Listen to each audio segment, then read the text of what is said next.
He tenido momentos de mayor dificultad, de también tener que aprender a lidiar pues con episodios de ansiedad. Por suerte cada vez se habla más de salud mental, pues es una cosa que me ha enseñado mucho, tanto a nivel profesional como personal. La gente que tiene dolor crónico tiene más riesgo de desarrollar ansiedad o depresión o algún problema psicológico. La prevalencia de depresión en la población general es de en torno a 5-8%, pero en la gente con dolor crónico puede llegar hasta el 60%.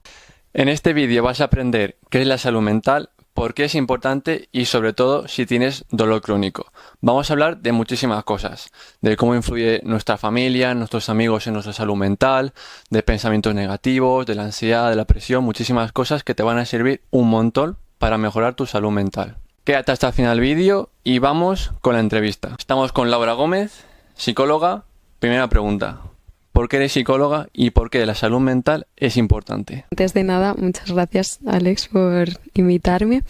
Bueno, yo soy psicóloga, elegí estudiar psicología porque me interesaba mucho entender cómo funciona el cerebro, los mecanismos, las emociones y también intentar aplicar ese conocimiento a luego más tarde poder ayudar a las personas. ¿Por qué la salud mental es importante? Bueno, parece que la salud física siempre ha estado en primer plano, ¿no? Siempre se ha puesto el foco en la salud física a través de la medicina y tal, pero al final la salud mental es una parte muy importante de un ser humano. Si no tenemos una buena salud mental, tanto la salud física como nuestras vidas en general se van a ver comprometidas y deterioradas, así que es muy importante también cuidar lo interno, por así decir, ¿no? Lo que hay dentro de nuestras cabezas. Sabemos que la salud es el completo estado de bienestar físico, mental y social. Por esa parte mental, ¿cómo podríamos definir o explicar la salud mental? ¿Qué es la salud mental? Bueno, la salud mental en líneas generales sería un estado de bienestar, como tú has dicho, psicológico, no necesariamente completo, es decir, una persona puede tener dificultades, pero aún así que en general su salud mental pues esté controlada y pueda hacer su vida normal. Pero bueno, sí, a grandes rasgos sería una sensación de bienestar. ¿Has pasado por alguna experiencia que haya podido afectar tu salud mental y cómo ha impactado esa experiencia en tu vida? Bueno, al final, a lo largo de la vida todos tenemos momentos de mayor dificultad y menor. Al final la vida pasa y todas las personas en algún momento es normal que tengan mayores dificultades a la hora de lidiar con alguna situación concreta. Entonces sí, claro, yo he tenido durante pues eso, tanto mi adolescencia como mi juventud, pues he tenido momentos de mayor dificultad, de también tener que aprender a lidiar pues con episodios de ansiedad y tal. Así que sí, alguna vez he tenido experiencias así, como probablemente mucha gente, y cada vez más, por suerte cada vez se habla más de salud mental. Y bueno, pues es una cosa que me ha enseñado mucho, tanto a nivel profesional como personal. Y bueno, me gustaría poder ayudar a otras personas y acompañar a otras personas que estén pasando por algún momento complicado en sus vidas, pues a gestionar todo esto. Sabemos que el dolor está relacionado con la salud mental. Sabemos que el dolor crónico, la gente que tiene dolor crónico tiene más riesgo de desarrollar ansiedad o depresión o algún problema psicológico. Me gustaría dar un dato que a mí me ha petado la cabeza, que es que la prevalencia de depresión en la población general es de en torno a 5-8%, pero en la gente con dolor crónico puede llegar hasta el 60%. Entonces, ¿qué es la ansiedad y qué es la depresión? ¿Y cómo podríamos identificar sus síntomas? Bueno, al final, antes de nada, los datos pues al final pueden variar un poco.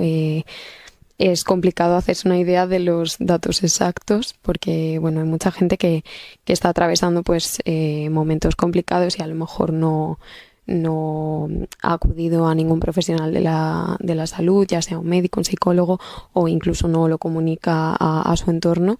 Entonces, pues los datos pueden ser un poco ambiguos, pero bueno, volviendo a tu pregunta, al final un trastorno psicológico como tal sería cuando una persona presenta síntomas, pues en este caso, como has dicho, ansiosos o depresivos, mantenidos en el tiempo, es decir, durante un periodo largo, pues en algunos manuales diagnósticos se considera que a partir de los 6 meses, más o menos, aunque puede variar. Pero bueno, llegues o no llegues a mantenerlo en el tiempo o sea más grave o menos grave en el sentido de intensidad, pues esto al final no significa que no afecte a la persona desde el primer momento o en diferentes niveles. Entonces, bueno, una persona podría tener síntomas sin que a lo mejor se considere un trastorno como tal. Al final, el tema del diagnóstico, como me preguntabas, ansiedad como tal, depresión como tal, eso se haría mediante una evaluación psicológica, dejando a un lado lo del diagnóstico, que de hecho algunos psicólogos clínicos ya no utilizan un diagnóstico como tal, sino que trabajan síntomas aislados. A grandes rasgos, por contestar a tu pregunta, la depresión sería un síntoma depresivo cualquiera, apatía, sensación de desesperanza, ya no hay un disfrute por las actividades que antes se disfrutaban, sensación de indefensión, etcétera. Y ansiedad sería pues la sensación de estar en peligro, todos los síntomas somáticos que acompañan, ¿no? Pues sensación de ahogo, palpitaciones, angustia, preocupación excesiva por el futuro, excesiva porque preocupación va a haber siempre. Quiero decir, es normal que una persona anticipe su futuro y se preocupe, pero bueno, ya hablamos de unos niveles muy altos de preocupación, de catastrofizar, es decir, de pensar que las cosas van a salir mal, en general, pues eso, angustia. ¿Tú cuando has pasado por estos síntomas ansiosos en el momento, por ejemplo, qué le podrías recomendar a una persona que justo está teniendo esos síntomas para calmarlos lo más rápido posible? Esto es complicado, lo más rápido posible me refiero. Evidentemente hay técnicas que pueden ayudar a calmarse en un momento dado, y ahora te voy a decir algunas, pero bueno, al final lo ideal es tratar el problema como a nivel más amplio, me refiero. Cuando una persona está teniendo este tipo de síntomas o estas dificultades, al final hay una razón que a lo mejor a priori la persona no identifica, pero bueno, al final hay que ahondar en el problema para resolverlo de raíz. Yo te puedo dar técnicas y tal, pero al final todo este tipo de cosas son las que se trabajan en terapia, en este caso los psicólogos clínicos, para intentar tratar todo eso desde su origen, ¿no? ¿Por qué está pasando esto? Etcétera. Luego, técnicas concretas, pues, por ejemplo, cuando una persona está sintiendo que no está muy conectada con la realidad, con lo que está pasando, que es un síntoma bastante común de la ansiedad, pues al final podríamos utilizar técnicas para estar más presentes en el momento, pues por ejemplo tocar texturas, de sensación de frío, de calor, si sales a la calle y sientes frío. Al final son cosas que te devuelven un poco, ¿no?, al momento presente. También pues oler cosas, pues comidas, algún perfume te puede, ¿no?, como anclar un poco al momento presente. Luego, pues también tenemos todas las técnicas que además hoy en día son muy conocidas de relajación, de mindfulness, respiración, etcétera.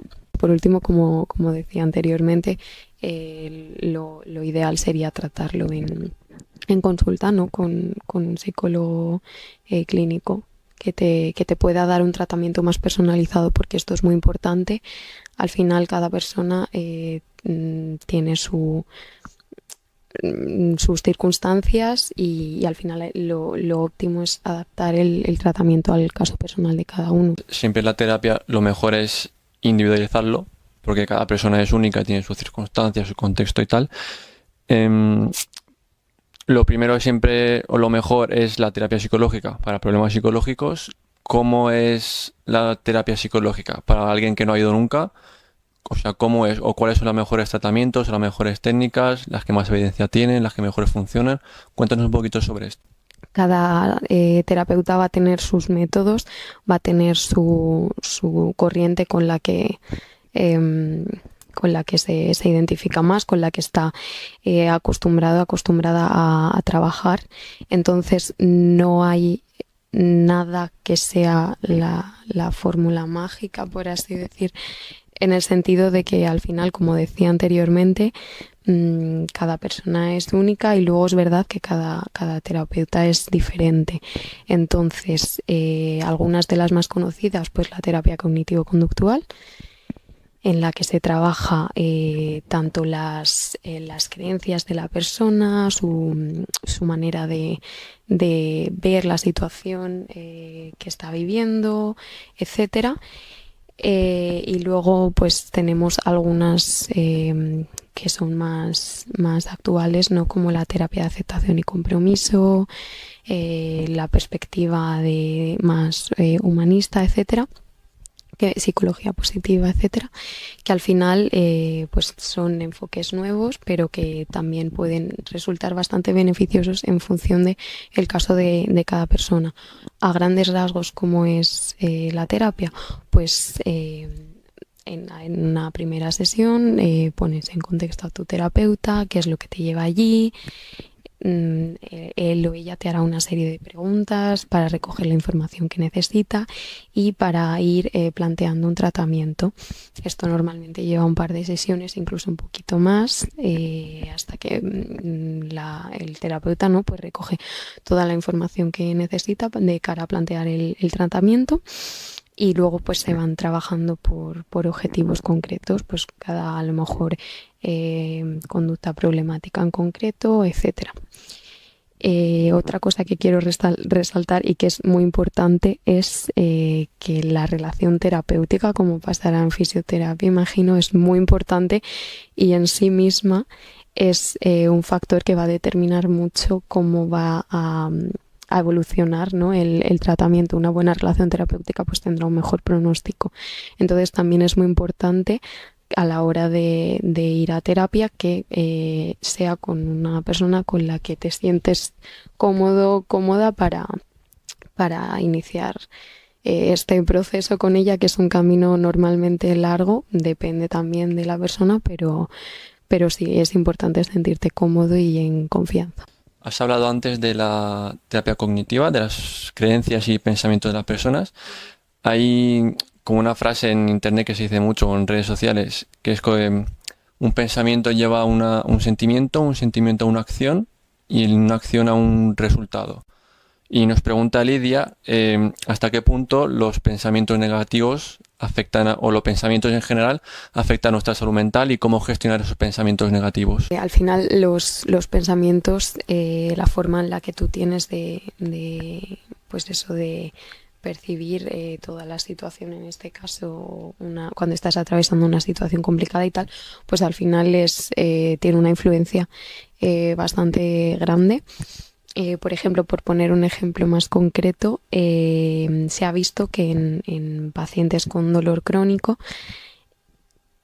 catastrofizar, que es imaginar el peor escenario posible, el desenlace, ¿no? de la situación que estás viviendo, pues ponerte en lo peor, todo me va a ir fatal, siempre me voy a sentir así siempre, etcétera. O sea, un pensamiento muy polarizado, muy, muy negativo. Las personas que tendían a catastrofizar más tenían un peor pronóstico que las personas que lo veían de forma más positiva, es decir, que tenían más esperanza, etcétera.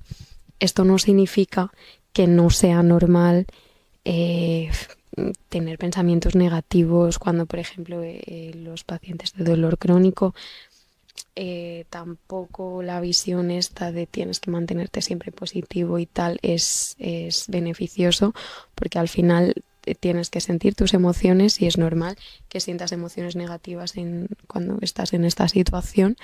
A lo que yo me refiero es cuando lo polarizas demasiado, es decir, cuando todo tiende a ser negativo.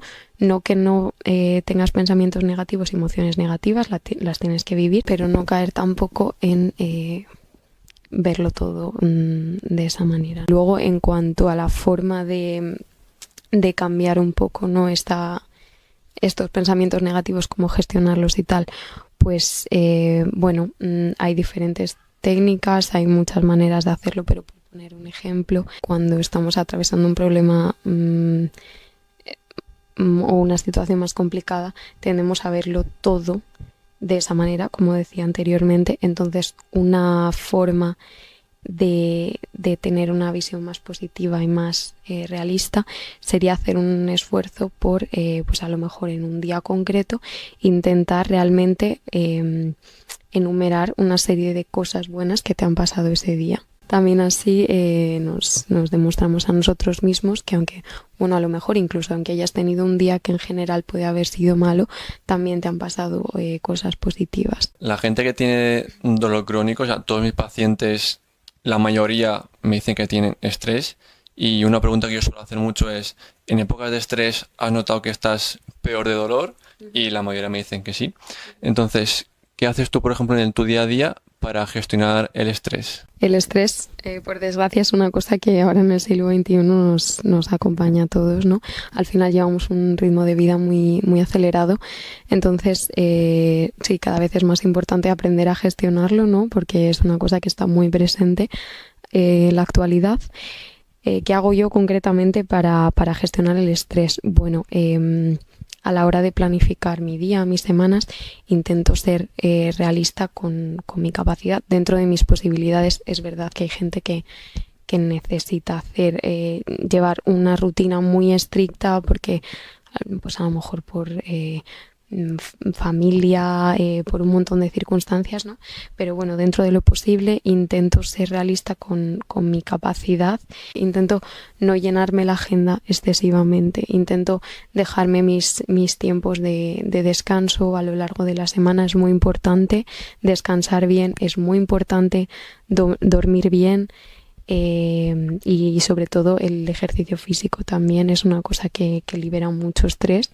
Así que sobre todo eso, dejándote espacio para ti, para descansar, muy importante descansar, dormir bien, a ser posible tener unos buenos hábitos de sueño, tener más o menos dormir las mismas horas a las mismas horas, una buena alimentación que te aporte todo lo que necesitas y hacer ejercicio físico también. Has mencionado el ejercicio. Si hubiese una fórmula mágica, una panacea para tratar el dolor crónico, el ejercicio estaría ahí. ¿Cuál es el papel del ejercicio en la salud mental? Bueno, al final el ejercicio físico está muy recomendado para, pues eso, síntomas de ansiedad, síntomas de depresión. Es una cosa que influye muy positivamente en nuestra salud mental. Liberamos endorfinas. Es una cosa que tiene un impacto muy positivo en nuestro cuerpo, ¿no? En nuestra sensación de bienestar. Después de hacer ejercicio, por lo general te sueles sentir bastante liberado. A lo mejor mientras estás concentrado en eso, pues no pones la atención en otras cosas, en otras preocupaciones que tienes, ¿no? También puede servir como un momento para evadirse por un rato, ¿no?, de los problemas. Entonces es una cosa que en general afecta muy positivamente a la salud mental en general. Y en el caso del dolor crónico, el ejercicio, para que sepáis un poco cómo funciona y por qué viene muy bien, digamos que tiene efecto positivo a través de dos vías. Una por la parte física, es la liberación de endorfinas y activación de los sistemas analgésicos naturales del cuerpo. Y por la otra parte es la parte psicológica, en plan que tú te encuentras mucho mejor, tu estado de ánimo mejora, o sea, eres menos catastrofista, como decías antes, disminuye el estrés y desde luego que el ejercicio nos va a venir bien tanto para el dolor crónico como para mejorar nuestra salud mental. Tú que eres psicóloga, ¿cómo ves el tema de la salud mental a nivel social o en la sociedad de España? ¿Crees que es un tabú? ¿Crees que está normalizado? Cuéntanos un poco tu perspectiva. Yo creo que en ese sentido hemos avanzado bastante en las últimas décadas y creo que todo el mundo estaría de acuerdo en esto. La mayoría de personas estarían de acuerdo en que, por suerte, hemos avanzado mucho en este sentido. Ya cada vez más gente habla de cómo se siente, de los problemas que afronta en su día a día. Así que creo que vamos en el buen sentido. En España en concreto cada vez hay más gente que va a terapia, ya no solo a terapia, también hay más planes de prevención, que es muy importante, sobre todo de cara a pues eso, poder evitar que cada vez más personas tengan problemas de ansiedad, problemas de depresión, etcétera. La parte de prevención también es muy importante. Entonces creo que a nivel social estamos avanzando mucho, estamos en un buen momento. Hablabas de la prevención. Nos pregunta Jaime, ¿cómo crees que puede afectar a nivel social que en las escuelas y en los institutos se enseñen sobre salud mental de cara a cómo afectaría a esos niños cuando sean adultos? Creo que cuanto antes se hable de ello mejor, cuanto antes aprendamos a gestionar nuestras emociones, mejor podremos desenvolvernos, ¿no?, en la vida como adultos. Creo que es una cosa que, por ejemplo, nuestra generación y, por supuesto, todas las generaciones anteriores hemos tenido que aprender un poco sobre la marcha y por cuenta propia, ¿no? Entonces, que los niños de ahora reciban educación en este sentido, creo que va a tener un impacto muy positivo tanto en ellos a nivel personal como en la sociedad. O sea que para mí es muy importante prevenir desde pequeños, informar desde pequeños. Está claro que si nos rodeamos de personas que están concienciadas o que les han enseñado cómo gestionar su salud mental, nosotros también nos veremos influenciados positivamente pues, por ese entorno, ¿no? Se dice mucho en internet o en redes sociales que somos la media de las 5 personas con las que más tiempo pasamos. ¿Hasta qué punto la gente que nos rodea nos influye en nuestra salud mental, tanto para lo bueno como para lo malo? Bueno, al final la influencia del entorno es muy importante, sobre todo a medida que crecemos, pues nuestra infancia es muy importante, en la adolescencia al final tenemos una necesidad mayor que en la edad adulta de ser aceptados socialmente. Es la época en la que nos sentimos más comprendidos por nuestros iguales, es decir, por el resto de adolescentes y de personas que están en una situación similar a la nuestra, que por nuestras familias o personas más adultas, ¿no? Entonces, sí, efectivamente, el entorno en el que se desarrolla una persona es crucial y es parte de una persona, ¿no? En el caso del dolor crónico, como comentabas, al final las creencias que tenga nuestro entorno respecto al dolor, respecto a la enfermedad, respecto a cómo superar o cómo abordar todos estos problemas, pues sí que va a influir un poco en el curso de nuestro progreso, ¿no?, o de nuestra enfermedad. Entonces, por ejemplo, pues una persona que reciba muchas críticas o que a lo mejor su entorno considere que no está haciendo el esfuerzo que debería, etcétera, pues es una cosa que puede afectar a la autoestima de esa persona y puede hacer que su progreso sea mucho menor o incluso empeorar o en el opuesto, a lo mejor una persona que esté siendo sobreprotegida, pues no le dejan a lo mejor ese espacio para mejorar por sí solo, por atreverse, ¿no? Un poco a abordar las cosas él solo o ella sola o con menor ayuda. No quiero decir con esto ni mucho menos que no necesitemos ayuda de las personas que nos rodean. De hecho, el apoyo social es un factor muy importante a la hora de mejorar en cualquier aspecto, tanto en salud física como en salud mental.